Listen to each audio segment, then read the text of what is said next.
Satellite টিভির অন্যতম পথিকৃৎ ৭১ টিভির ১৩ থেকে ১৪ বছরের পদার্পণে আমি ৭১ টিভি পরিবারের সবাইকে জানাচ্ছি আন্তরিকভাবে অভিনন্দন ও শুভেচ্ছা।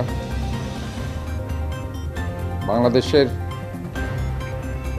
১৮ কোটি মানুষের গণতান্ত্রিক ও মৌলিক অধিকার রক্ষার প্রত্যয় নিয়ে ৭১ টিভি এগিয়ে যাবে এই আশাবাদ ব্যক্ত করছি।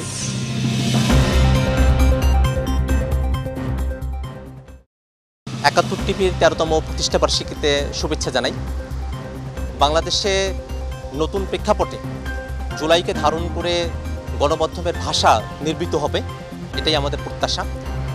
আমরা চাই মানুষের পক্ষে ৭১ টিভি সহ অপর গণমাধ্যমগুলো তাদের বক্তব্য উপস্থাপন করবে এবং একই সাথে গণমাধ্যমের তরফ থেকে আমরা দায়িত্বশীল ভূমিকাও প্রত্যাশা করি। ৭১ টিভি দায়িত্বশীল ভূমিকা পালন করে নিজেদের কর্মযোগে এগিয়ে নিয়ে যাবে, এই আশাবাদ ব্যক্ত করছি।